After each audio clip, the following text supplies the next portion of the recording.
Amor e paz a todos, como é que vocês estão? Hoje nós iremos começar uma nova série do livro do Tony Tenney, Os Caçadores de Deus. Esse livro é um livro que é espetacular.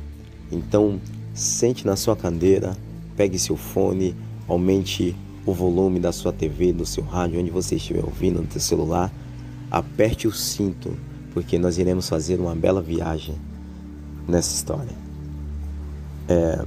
Desde já eu peço para que você dê aí a sua curtida, curte, ative o sininho para que outras pessoas possam ouvir mais sobre a grandeza do nosso Deus e o Evangelho do Senhor seja espalhado por todo lugar, por intermédio da internet. Vamos lá? Capítulo 1. O dia em que quase o alcancei. Nós pensamos que sabemos aonde Deus está. Nós pensamos que sabemos o que o agrada e estamos certos de que sabemos aquilo o que desagrada. Temos estudado tanto a palavra de Deus e suas cartas de amor para as igrejas que alguns de nós alegam saber tudo sobre Deus. Mas agora, pessoas como eu e você, em diferentes lugares do mundo, estão começando a ouvir uma voz persistente no silêncio da noite, que diz: eu não estou perguntando o quanto você sabe ao meu respeito. Eu quero lhe perguntar: você realmente me conhece? Você realmente me deseja? Eu pensava que sim. Pensava que havia alcançado um nível considerável do sucesso no ministério.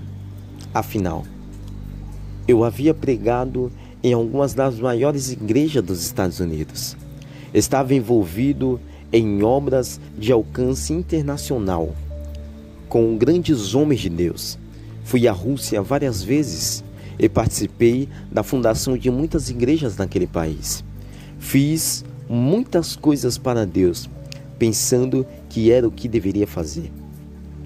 Mas em um outono, durante uma manhã de domingo, aconteceu algo que mudou tudo isso e colocou de xeque todos os meus talentos, credenciais e realizações ministeriais.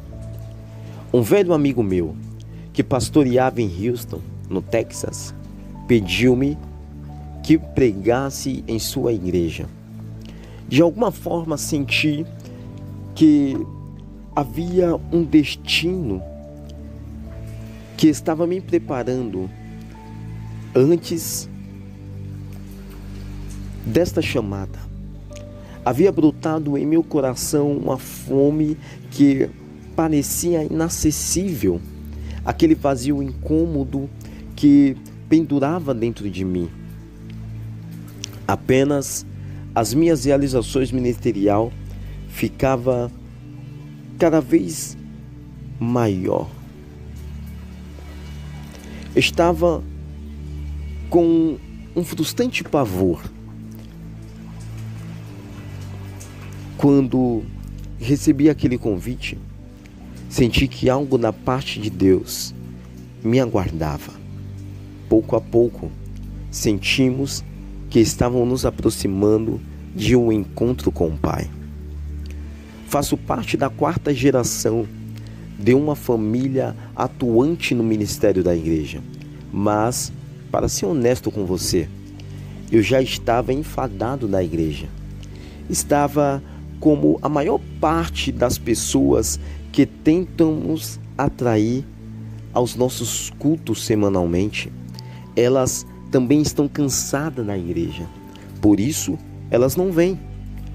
Por outro lado, mesmo que a maior parte daqueles que estão em nossas igrejas e em nossas reuniões também estão entediados, está de igual modo faminta por Deus. Você não pode me dizer que as pessoas que colocam cristais nos pescoços gastam diariamente para ouvir gurus, contratam médiuns caríssimos, não estejam famintas por Deus. Elas estão famintas para ouvir algo que esteja além de si mesmo, algo que não estão ouvindo na igreja hoje. A questão é, as pessoas estão enfadadas da igreja,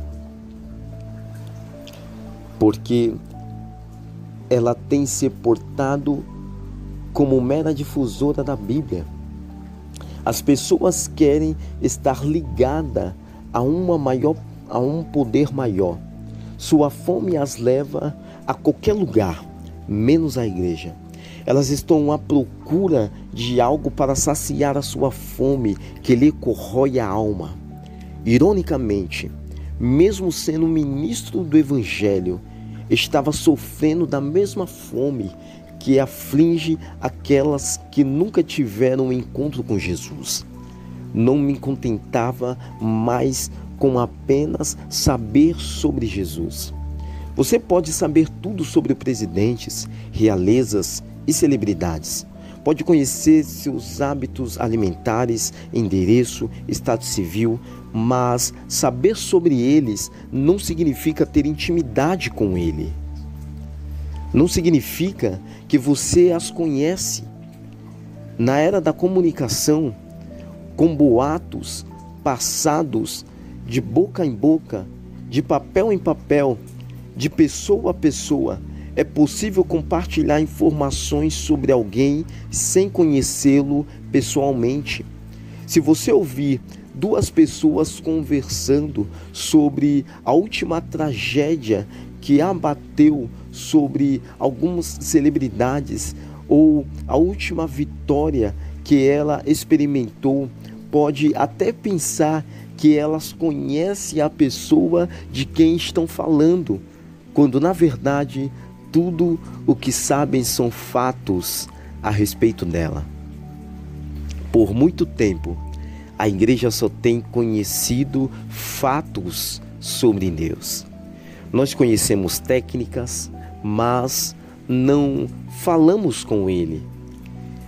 Esta é a diferença entre conhecer alguém e saber a respeito dele.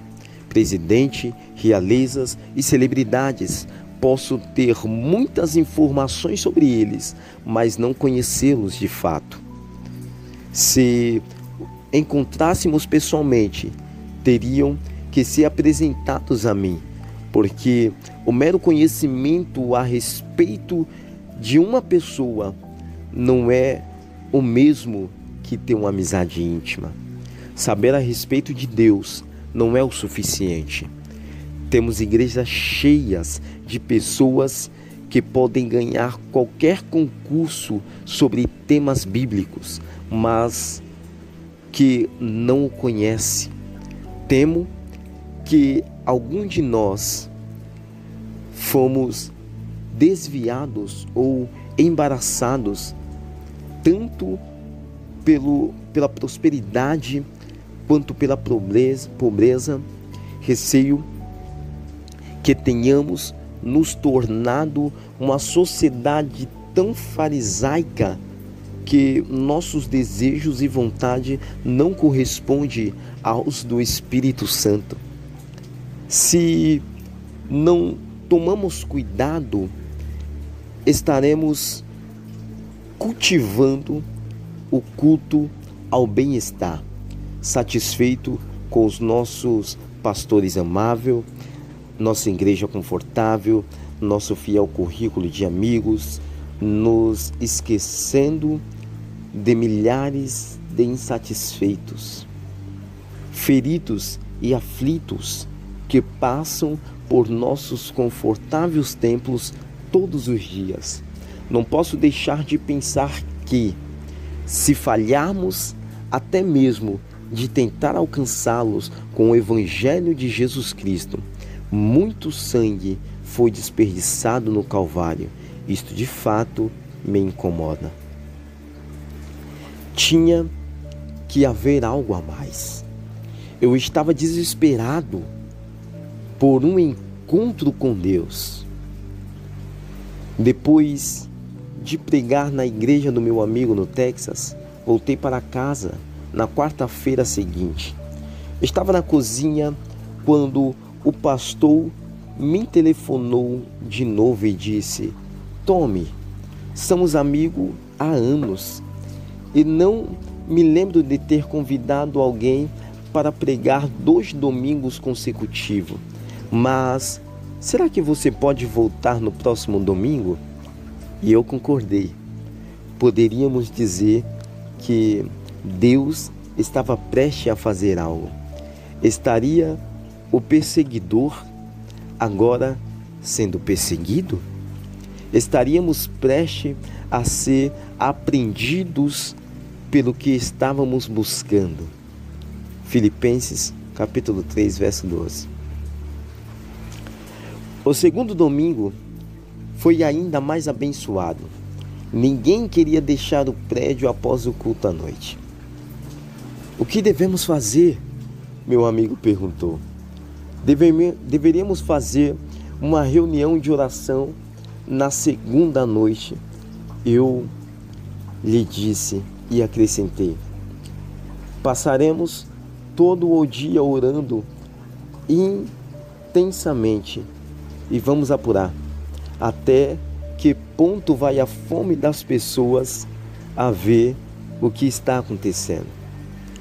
400 pessoas se apresentaram na segunda para a reunião de oração e tudo o que fizemos foi buscar a face de Deus. Algo realmente estava acontecendo. Uma pequena rachadura aparecia no bronze dos céus de Houston. Uma fome coletiva estava clamando para uma visitação. Voltei para casa na quarta-feira. O pastor estava novamente ao telefone me dizendo: Tommy, você pode voltar no próximo domingo? Ouvi as suas palavras e seu coração. Ele verdadeiramente não estava interessado em mim, em minha volta. O que ele e eu queríamos era que Deus viesse.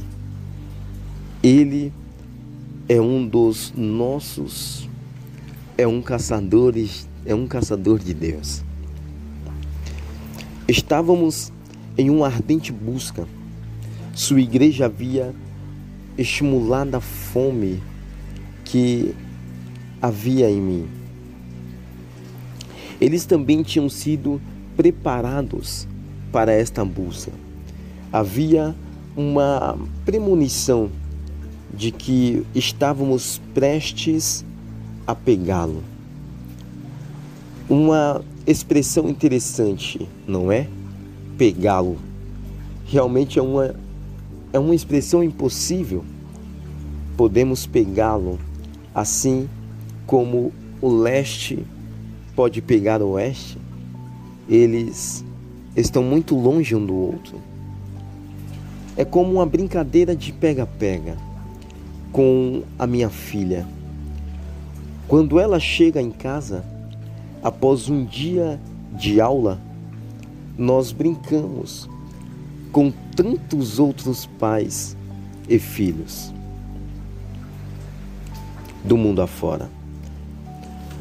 Ao tentar me pegar, apesar do meu corpo grande e desajeitado, ela não consegue nem mesmo me tocar, porque uma criança de 6 anos não pode pegar um adulto.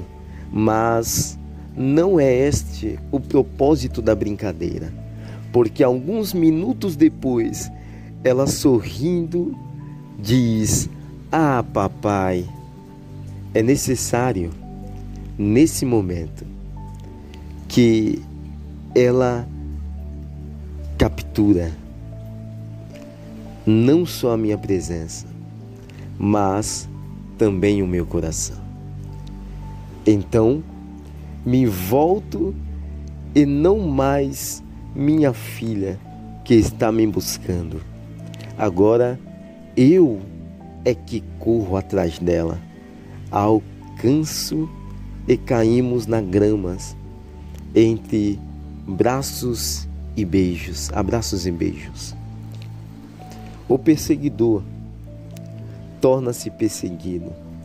Será que podemos pegá-lo? Literalmente não, mas podemos pegar seu coração.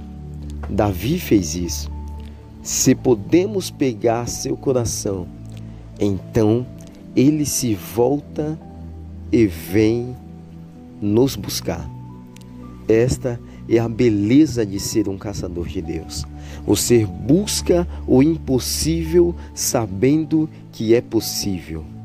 Aqueles crentes em Houston tinha 2 cultos agendados aos domingos. O primeiro culto da manhã começava às 8h30 e o segundo às 11 horas. Quando voltei no terceiro fim de semana, senti uma forte unção enquanto estava no hotel. Um toque do Espírito. Chorei e tremi. Mal podíamos respirar. Na manhã seguinte, entramos no prédio às 8h30 para o culto dominical, esperando ver aquela multidão sonolenta com sua adoração desinteressada, enquanto me encaminhava para sentar na primeira fileira. A presença de Deus já estava naquele lugar de uma forma tão intensa que o ar estava denso. Mal podíamos respirar. A equipe de louvor visivelmente se esforçava para continuar ministrando. Lágrimas jorravam. Estava cada vez mais difícil tocar. Finalmente, a presença de Deus pairava tão fortemente que eles não conseguiam tocar e nem cantar. O dirigente do louvor rompeu em soluços atrás do teclado. Se houver alguma boa decisão que já tomei na vida, foi a daquele dia. Eu nunca tinha estado tão perto de pegar Deus e não iria parar. Então eu falei para minha esposa Jane: continue a nos conduzir a Ele. E Jane sabe como levar as pessoas à presença de Deus através da intercessão e do louvor. Calmamente colocou-se à frente e continuou a facilitar a adoração e ministração ao Senhor. Não era nada sofisticado, era algo singelo. Era a retribuição mais apropriada àquele momento. A atmosfera me lembrava a passagem de Isaías capítulo 6, algo que li e até mesmo ousei sonhar que poderia experimentar um dia. Nessa passagem, a glória do Senhor encheu o templo. Nunca entendi o que significava a glória do Senhor encher um lugar. Já havia sentido Deus muito próximo, mas daquela vez em Houston, quando pensava que Deus já estava presente, mais e mais sua presença enchia o santuário. É como a cauda de um vestido de noiva que mesmo depois da entrada da noiva na igreja, continua a entrar após ela. Deus estava lá. Não havia dúvidas quanto a isto. Porém, cada vez mais dele continuava entrando naquele lugar. Até que, como em Isaías, literalmente encheu o templo. Algumas vezes o ar ficava tão rarefeito que se tornava muito difícil respirar. Parecia que o oxigênio vinha em pequenas porções, soluços abafados percorria na sala. Em meio a tudo isso, o pastor veio a mim e perguntou: Tommy, você está pronto para assumir o púlpito? Pastor, estou receoso de subir até lá, porque sinto que Deus está prestes a fazer algo. Lágrimas estavam correndo pelo meu rosto quando eu disse isso. Não temia que Deus me abatesse ou que algo ruim acontecesse. Simplesmente eu não queria interferir e afligir a preciosa presença que estava preenchendo aquele lugar. Por muito tempo, nós humanos permitimos o mover do Espírito Santo até certo ponto, mas quando perdemos o controle, logo puxamos a rédea. Por muitas vezes paramos no véu do tabernáculo. Sinto que devo ler 2 Crônicas, capítulo 7, verso 14. Tem uma palavra do Senhor, disse o meu amigo. Entre muitas lágrimas, balancei a cabeça e disse: vai lá. Meu amigo não é um homem dado a expressar seus sentimentos. É essencialmente um homem equilibrado, mas quando começou a andar pela plataforma, mostrava-se visivelmente abalado. Naquele momento, tive tanta certeza de que alguma coisa estava prestes a acontecer que fui em direção à cabine de som no fundo da sala. Sabia que Deus iria se manifestar, só não sabia aonde. Eu estava na primeira fileira e sentia que algo poderia acontecer atrás de mim ou do meu lado, e estava tão desesperado para pegá-lo que caminhei para o fundo da sala, enquanto o pastor se encaminhava para o púlpito. Desta forma, eu poderia perceber todo o ambiente. Não estava certo de que aconteceria na plataforma, mas sabia que algo iria acontecer. Deus, eu quero ser capaz de ver o que quer que o Senhor esteja prestes a fazer. Meu amigo subiu para o púlpito, no centro da plataforma, abriu a Bíblia e calmamente leu arrebatadora passagem. Se o meu povo, que se chama pelo meu nome, se humilhar, orar, me buscar e se arrepender dos seus maus caminhos, eu ouvirei do céu, perdoarei os seus pecados e sararei a sua terra. Então ele fechou a Bíblia, agarrou as bordas do púlpito com as mãos trêmulas e disse: a palavra do Senhor para nós hoje é que paremos de buscar seus benefícios e busquemos a Ele. Não vamos mais buscar as mãos, mas sim buscar as faces. Naquele instante, ouvi o que parecia ser o eco de um trovão, e o pastor foi literalmente tomado e lançado a uma distância aproximadamente de 3 metros do púlpito. Quando ele foi arremessado para trás, o púlpito caiu para frente.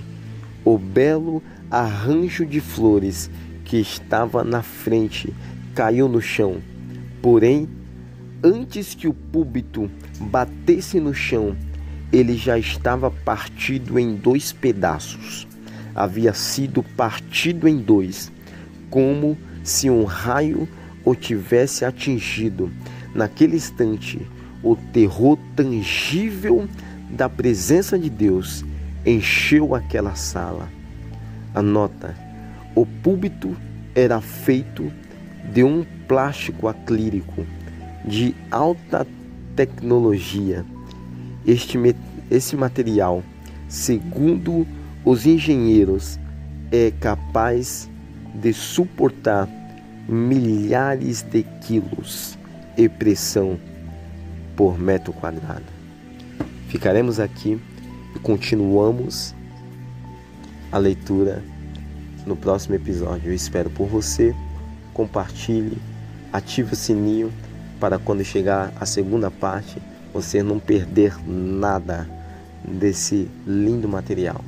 Fique com Deus.